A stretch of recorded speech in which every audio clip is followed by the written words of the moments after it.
नमस्कार, मी राणी कासलीवाल, ATV न्यूजमध्ये आपले स्वागत।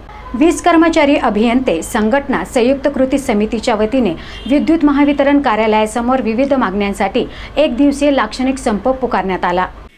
महाराष्ट्र शासनाच्या अधिकारातील 4ही वीज कंपन्यातील कर्मचारी, अभियंते आणि अधिकाऱ्यांच्या प्रलंबित प्रश्नांसंदर्भात आणि महाराष्ट्राच्या ऊर्जा उद्योगाच्या धोरणांसंदर्भात प्रमुख कामगार संघटना म्हणून शासन आणि व्यवस्थापनाकडे गेल्या 1 ते 2 वर्षांपासून विविध सर्व प्रश्नांचा पाठपुरावा करूनही सदरील मागण्या आणि प्रश्न शासन आणि प्रशासन पातळीवर वेळोवेळी बैठकीत सादर करूनही तसेच मंत्री महोदय व्यवस्थापन पातळीवर वेळोवेळी होणाऱ्या चर्चेमध्ये वाटाघाटी झाल्या असतानाही दुर्दैवाने या प्रश्नांवर कोणतीच अंमलबजावणी न झाल्याने आज वीज कर्मचारी अभियंते संघटना संयुक्त कृती समितीच्या वतीने विद्युत महावितरण कार्यालयासमोर विविध मागण्यांसाठी एक दिवसीय लाक्षणिक संप पुकारण्यात आला आहे। मी प्रकाश रामचंद्र शेळके, सब इंजिनियर असोसिएशनचा जॉईंट सेक्रेटरी आहे, हेड ऑफिस पुणे येथे आहे। प्रथमतः मी संयुक्त कृती समितीतर्फे निवेदित करू इच्छितो की हा संप जो आहे, हा संप कुठल्याही ग्राहकाच्या सेवेला आणि ग्राहकाच्या हिताला बाधा न देता आम्ही दिवसभर आज निदर्शनं करणार आहोत। ह्याच्यासाठी संप केलेला आहे की मित्र, तिन्ही कंपन्या महापारेषण, महानिर्मिती आणि महावितरणमधील आमचे जे कृती समिती झालेली आहे, महाराष्ट्र लेवलला आम्ही 6 प्रमुख संघटनाच्या मत आहे, जवळपास 90% कर्मचारी महाराष्ट्रात एक दिवशी लाक्षणिक संपावर आहेत। आम्ही टप्प्याटप्प्याने त्याचा प्रसार करणार आहोत। याचं कारण असं की वेळोवेळी आम्ही प्रशासनाची चर्चा केली, तिन्ही कंपनीमधील तिन्ही प्रशासनाची आम्ही चर्चा केल्यानंतरसुद्धा एकतर्फी निर्णय रिस्ट्रक्चरिंगच्या बाबतीत असो, महापारेषणमधल्या सेटअपबद्दल असो, स्टाफ सेटअपबद्दल, हे कंपनी कुठल्याही प्रकारचं कामगारांना वेटीस धरून धोरण राबवत आहे। प्रमुख मागण्या आमच्या अशा होत्या। आता नगर शहराचा विषय झाला तर 2012 साली आपण रिस्ट्रक्चरिंगचा अनुभव घेतलेला आहे। 2012ला पायलट प्रोजेक्ट म्हणून नगरमध्ये आपण तो रिस्ट्रक्चरिंगबद्दलचा प्रयोग राबवला, पूर्णपणे अयशस्वी झालेला आहे मित्र। विषय असा झाला की त्यावेळेस ग्राहकांनी स्वतःहून तो पूर्णपणे प्रोजेक्ट बंद केलेला आहे। याची ग्राहकांनी सुद्धा मी त्यांना विनंती करू की त्यांनी त्याची दखल घ्यावी।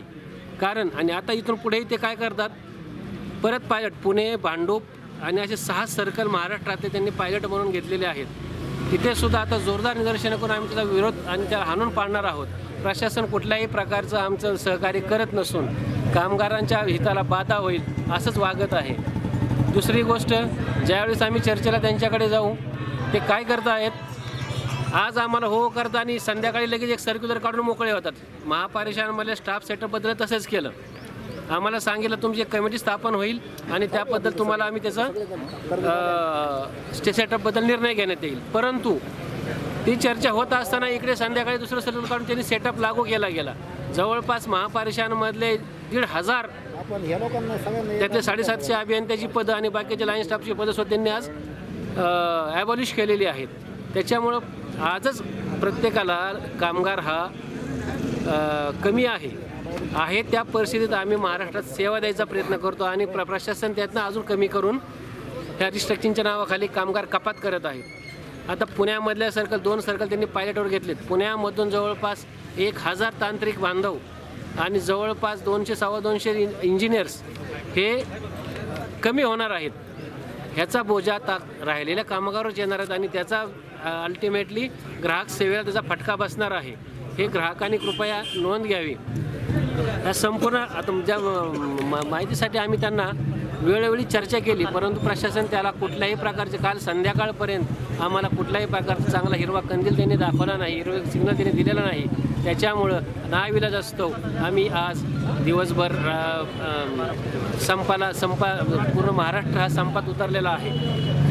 सांगायचं कारण हे, तिन्ही कंपन्यांमध्ये आता 210 मेगावॅटचे जे मोठे मोठे प्रोजेक्ट्स आहेत जनरेशनचे, हे बंद करायचा घाट प्रशासन करत आहे। महापारेषणमध्ये सेटअप करून कामगार कपात करायचा घाट करत आहे। महावितरणमध्ये रिस्ट्रक्चरिंग आणून, सेंट्रलाइज बिलिंग आणून, ह्या गोष्टी करून आणि सगळ्यात मोठा धोका चर्चा चालू असताना मालेगाव, शिव, मुंब्रा हे महावितरणने LOA म्हणजे फ्रँचायझीला दिले गेले। पहिला अनुभव असा आहे, औरंगाबाद फ्रँचायसीला दिलं होतं, जळगाव फ्रँचायसीला दिलं होतं, नागपूर फ्रँचायसीला दिलं होतं. त्यांना कुठल्याही प्रकार सगळा बोजवारा उडाल्यानंतर परत आम्हाला ते महावितरणला ताब्यात घ्यावं लागलं. त्याचा पूर्ण ग्राहकाचा म्हणजे शहरांचं वाटोळ झाल्यानंतर आम्हाला परत घेऊन आम्हाला परत सुधारावं लागलं. असे अनुभव असताना सुद्धा हा फ्रँचायसीचा घाट का घालतात प्रशासन हे अद्यापपर्यंत कुणालाही न उलगडलेलं कोडं आहे. त्याच्यामुळं हे जे एकतर्फी निर्णय आहेत प्रशासनाकडून लादले जाणारे, ह्याच्या विरोधात आम्ही ज्या 6 प्रमुख संघटना आहेत ह्या 6 प्रमुख संघटना आम्ही महाराष्ट्रभर त्याचा निषेध करून ह्या प्रशासनाच्या ह्या गोष्टी ज्या आहेत यांना यांचा निषेध करून आम्ही निदर्शनं करत आहोत. आणि हा पूर्ण महाराष्ट्राचा आता आमच्याकडे डाटा आलेला आहे. 95% महाराष्ट्र मित्र आवाज संपात उतरलेला आहे. त्याच्यामुळं ह्याचा दणका नक्कीच ह्या प्रशासनाला बसणार आणि प्रशासन त्याची दखल घ्यावी लागणार आहे. शासनाने थोडंसं लक्ष घालून ह्याच्यात थोडंसं विचार करायची गरज आहे. कारण भविष्य हे ग्राहकाला आता शेवटी आपला महाराष्ट्र आपण शेतकऱ्यांचा बळीराजाचं राज्य म्हणतो आणि ह्या वेळेस फक्त बळीराजाला त्याचा फटका बसणार आहे हे एकदा तुम्ही नमूद गेलं पाहिजे. दुसऱ्या ज्या काम जे आहेत रिस्ट्रक्चरिंगच्या आता प्रायव्हेट कंपन्या आपल्याला फ्रँचायसीमुळे येणार आहेत. ह्या प्रायव्हेट कंपन्या फक्त जो काय त्याला म्हणतात जिथं लॉस आहे खेडेगावात तिथं ते कोणी घेणार नाही. शहरं घेतली जातील त्यांच्याकडे आणि तिथं फक्त ते नफा कमायच्या मागे नफेखोरीच करणार. याच्या विरुद्ध दुसरे ग्राहक हिताला कुठलाही प्राधान्य देणार नाही. हा आजपर्यंतचा अनुभव आहे. औरंगाबादमध्ये GTLने घेतलेला अनुभव पाहिला, क्रॉम्प्टन ग्रीव्जने जळगावमध्ये घेतलेला पाहिला, स्पॅनकोचा आपल्या नागपूरमध्ये पाहिला. या सगळ्या फ्लॉप गेलेल्या फ्रँचायसी असूनसुद्धा आज परत फ्रँचायसी द्यायचा घाट घेतलेला आहे. आणि त्यांनी 15 दिवसापूर्वी मुंब्रा, मालेगाव आणि शीळ कळवा ह्या फ्रँचायसीच्या ऑर्डर दिलेल्या आहेत. त्याच्यामुळे ह्याचा निषेध करतात आणि त्याच्यामुळे सगळा कामगार आता आपल्या रस्त्यावर म्हणजे उतरून निदर्शनं करणार आहे आणि ह्याची दखल प्रशासनाला घ्यावीच लागेल. एवढं बोलतो मी. धन्यवाद. लोणारे कोकण प्रवासी कार्यालयाध्यक्ष विद्युत क्षेत्र तांत्रिक कामगार युनियन. आज या प्रसार माध्यमातून मी असं जनतेला आणि माझ्या सहकाऱ्यांना किंवा कर्मचाऱ्यांना असं माहिती देतो की आजचा हा संप संयुक्त कृती समिती यांनी जो छेडलेला आहे त्याच्या अनुषंगाने आज अहमदनगर सर्कल येथे या प्रमुख 6 संघटनेचे पदाधिकारी तसेच सर्व सभासद एकंदरीत अहमदनगर सर्कलमध्ये जवळपास 80% कर्मचारी या संपात सहभागी झालेले आहेत. या संप करण्याचं कारण आणि या संपातील प्रमुख मागण्या आत्ताच आमच्या मित्रांनी तुमच्यापर्यंत पोहोचलेल्या आहेत. मी जास्त वेळ न घेता एक बोलू इच्छितो की आत्ता बाहेर जी चर्चा चालू आहे या प्रशासनाची चर्चा केली आहे की यांच्या पगारवाढीचा हा संप असेल किंवा इतर काही मागण्यासाठी संप असेल. तसं काही नसता हा संप आपली कंपनी वाचवण्यासाठी आपलं कर्मचाऱ्याच्या भवितव्यासाठी आम्ही हा संप पुकारलेला आहे.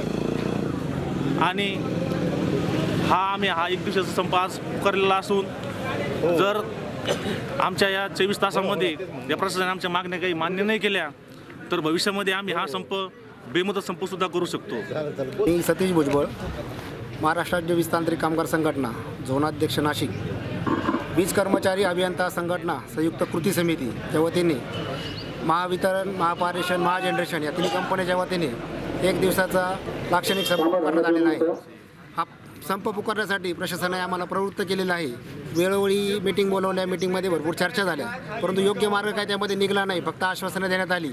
आणि हा जो घाट रचण्यात आलेला आहे की फ्रँचायसी किंवा रिस्ट्रक्चरिंग करणं या गोष्टींमध्ये यापूर्वी त्यांनी अनुभव घेतलेले आहेत. औरंगाबादसारख्या शहरामध्ये GTL कंपनी आली आणि त्यांनी कोट्यवधी रुपयाचं कंपनीचं नुकसान केलं. शेवटी तोट्यात गेल्याच्यानंतर पुन्हा कंपनीने ते काढून घेतलं आणि आमच्या कंपनीचे कर्मचारी असतील यांच्यावर अतिरिक्त ताण आला.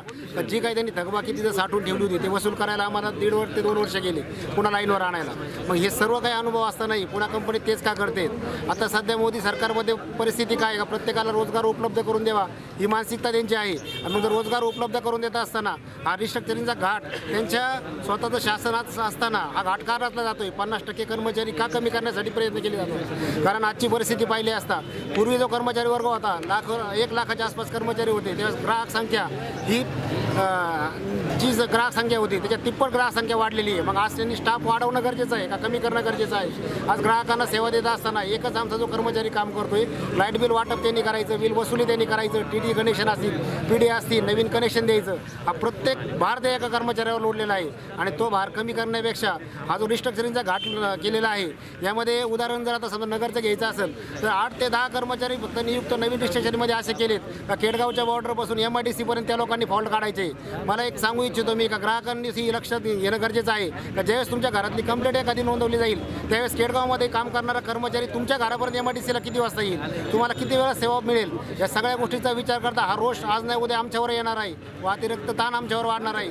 त्यामुळं यामध्ये ग्राहकांना त्रास देणं ही कोणती भूमिका नसून जर रिस्ट्रक्चरिंग झालं तर उद्या फ्रँचायझीसारखं आहे, नगर शहर कंत्राटदार किंवा ठेकेदाराला दिले जाईल आणि ही काय ज्या सेवा तुम्हाला पुरवल्या जात आहेत यामध्ये तुमच्या लक्षात येईल उद्या तुम्हीच आम्हाला म्हणणार आहात जसं 5 वर्षापूर्वी केलं होतं, पुन्हा फेल जाणार, पुन्हा तुम्हाला तोच त्रास होणार. त्यामुळे एक ग्राहकांना मी आमच्या कृती समितीच्या वतीने एक विनंती करू इच्छितो का ही जे काही आजचा बंद आहे यामुळे निश्चित तुम्हाला थोडाफार त्रास होईल. काम बंद करणं किंवा हा पार्ट आम्ही काही घेतलेला नाही, स्वतःहून कुणीही हे केलेलं नाही आहे, पण चुकूनही जर त्रास होता असेल तर हा 1 दिवसाचा त्रास तुमच्या आयुष्यभराचा त्रास कमी करणार आहे.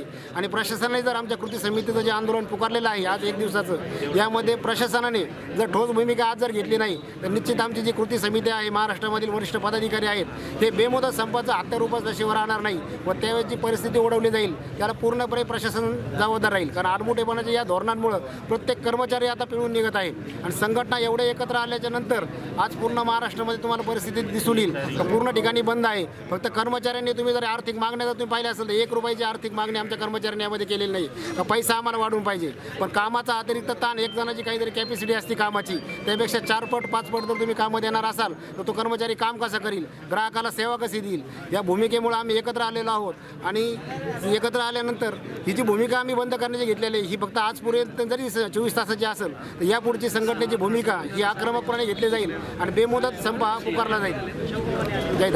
या संपामध्ये कृष्णा भोयर, शंकर पहाडे, RT देवकांत, सुनील जगताप, सय्यद जहीरुद्दीन, हिंदूराव पाटील, प्रकाश शेळके, धीरज गायकवाड, भाऊसाहेब भाकरे, प्रवीण जबर, संजय दुधाणे, नितीन पवार, सदाशिव भागवत, BK कचरे, सोपान लोणारे, सतीश भुजबळ आदींसह जिल्ह्यातील अधिकारी कर्मचारी मोठ्या संख्येने उपस्थित होते. प्रतिनिधी आमिर सय्यद, ATV न्यूज, अहमदनगर.